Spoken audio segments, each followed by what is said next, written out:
ce message. C'est pour faire comprendre que le monde auquel nous sommes est en train de vivre un changement, pas seulement climatique, mais politique. Les politiques africaines sont appelées à être changées. On a 15 ans devant nous pour que ce soit totalement manifeste, auquel tous les présidents actuels vont être déracinés, pas mollo mollo, déracinés violemment.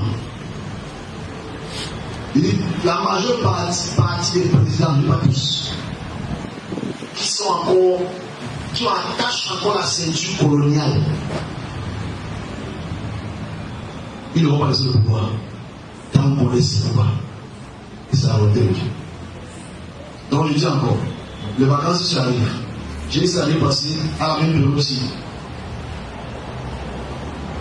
J'ai dit ça l'année passée à la même période aussi. Que le monde entier, surtout l'Afrique, va vivre ce qu'on appelle une révolution des révoltes. J'ai dit ça l'année passée. Le public de quelqu'un est en train de le dire. L'Afrique va passer ce qu'on appelle la révolution des révoltes. Donc je voulais vous réaliser qu'un an plus tard, tous les pays se lèvent pour se révolter. Manifestation ici, manifestation à gauche, manifestation à droite. Les vacances ici, ça va encore recommencer. J'ai aussi annoncé pour le Nigeria, Kaduna State, Imo State. J'annonce pour le Ghana, pour la présidentielle qui arrive. Pour faire comprendre que Dieu a déjà choisi ses élus pour qu'ils soient présidents. Parce que la face de l'Afrique, je le répète, et je vais le répéter comme ça fait 2 ans, la face de l'Afrique doit être complètement changée.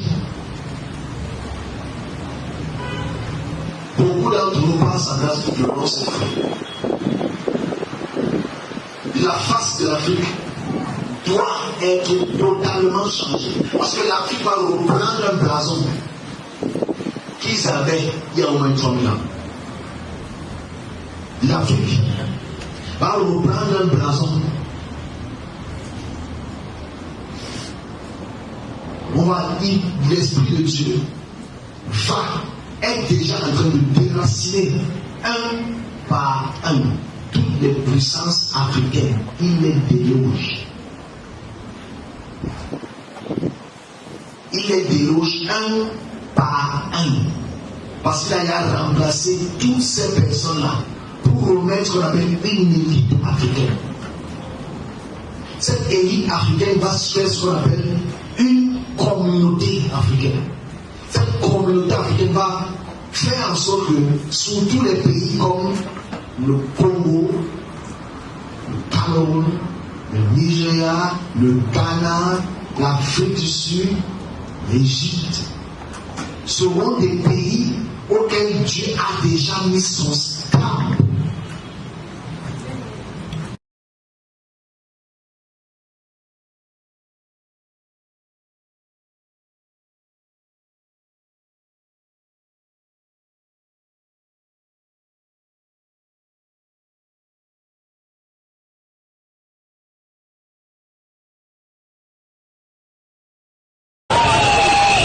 Samedi, la tension est montée d'un cran au Burkina Faso après la déclaration de l'armée réfutant la prise de pouvoir par les hommes du capitaine Ibrahim Traoré. Des manifestants ont notamment pris pour cible des bâtiments français en soutien aux putschistes, Paris ayant été accusé de collusion avec le président de la transition déchu. Un incendie attribué à la population en colère s'est déclaré devant l'ambassade de France à Ouagadougou et un autre devant l'Institut français à Bougou-Dioulasso. On ne veut plus la France. On ne veut plus la France en Burkina Faso. On ne veut plus la France en Afrique. On ne veut plus la France. Nous voulons une collaboration France avec la Russie. C'est pour cela que nous tenons les 3 drapeaux. Le drapeau russe, malien et burkinabé. Damiba a échoué et les populations ne sont pas contentes. Et nous sortons aujourd'hui effectivement pour montrer à la face du monde entier que nous ne voulons plus de ce monsieur. Actuellement, nous avons des soldats très bien aguerris qui ont pris le pouvoir, que nous allons soutenir jusqu'à ce que le terrorisme soit bouté hors de notre pays. Mais le lieutenant-colonel Damiba a dans un communiqué appelé le capitaine Ibrahim Traoré et ses hommes à revenir à la raison pour, dit-il, éviter une guerre fratricide au Burkina Faso.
Plusieurs centaines de personnes ont défilé pacifiquement ce dimanche dans les rues de la capitale Niamey avec plusieurs revendications dont la principale était la fin de la présence militaire française au Niger. L'opération Barkhane est présente au Sahel depuis plus de 8 ans maintenant et c'est une présence qui dérange les membres du M62 et ses soutiens.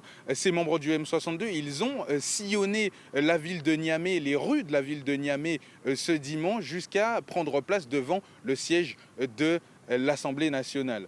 Parmi les personnes présentes, plusieurs portaient des pancartes avec des slogans anti-français très durs et des drapeaux russes. Une large partie des personnes présentes reprochent à la France de ne pas lutter du tout contre le terrorisme au Niger ou au Sahel en général, une position aux antipodes de celle du gouvernement nigérien actuel qui a fait de Paris son principal allié face à la dégradation de la situation sécuritaire sur tout son territoire.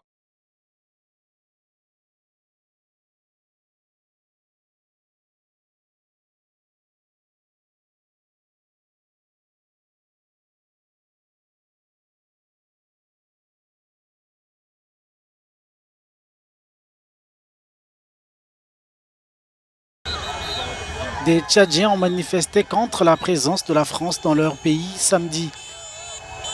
Les protestataires ont répondu à l'appel de la plateforme d'opposition Wakid Tama. Au cours de cette manifestation autorisée par les autorités tchadiennes, le drapeau français a été brûlé alors que des stations-service de la compagnie Total Énergie ont été vandalisées. Paris est accusé par les manifestants de soutenir la junte au pouvoir en N'Djamena, mais aussi de siphonner le sous-sol tchadien. La France s'entremêle dans la politique. On ne sait pas. Maintenant, tout l'espace tchadien est occupé par l'armée française. L'armée française se préoccupe de la richesse du sous-sol du Tchad et non du bien-être du peuple tchadien. L'ancienne puissance coloniale n'a donc plus bonne presse aux yeux de ces Tchadiens. Des partisans de l'opposition qui jettent désormais leur dévolu sur la Russie. Ce rassemblement intervient après le report le 1er mai du dialogue national dont les travaux préparatoires piétinent à Doha au Qatar.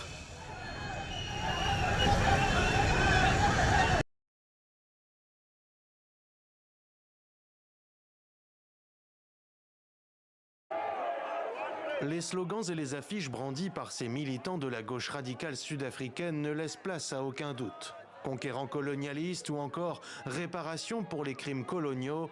Selon ces manifestants, la France perpétuerait une forme d'impérialisme sur ses anciennes colonies.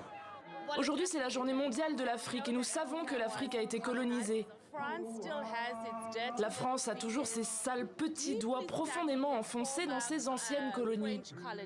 Débarqués dans la matinée dans des bus affrétés par le Parti des combattants pour la liberté économique, l'EFF, les manifestants ont gagné les grilles de l'ambassade de France protégée par des policiers. Depuis la tribune aménagée sur un camion, le chef de file du mouvement, Julius Malema, exclu du parti au pouvoir, l'ANC, il y a 10 ans pour indiscipline, il est connu pour ses sorties outrancières et attire à lui les jeunes victimes du chômage et de la pauvreté. Récemment, il a apporté un soutien appuyé à la Russie après l'invasion en Ukraine. Le colonialisme français sur le continent africain reste la forme la plus brutale, la plus cruelle et la plus diabolique de colonialisme sur le continent africain. Lors d'une brève apparition, l'ambassadeur de France s'est adressé aux manifestants, assurant « Nous sommes les amis des nations africaines » et dans un communiqué, il a rappelé que Paris était un partenaire solide de l'Afrique du Sud, respectant pleinement, écrit-il, l'intégrité, la souveraineté et l'indépendance de toutes les nations africaines.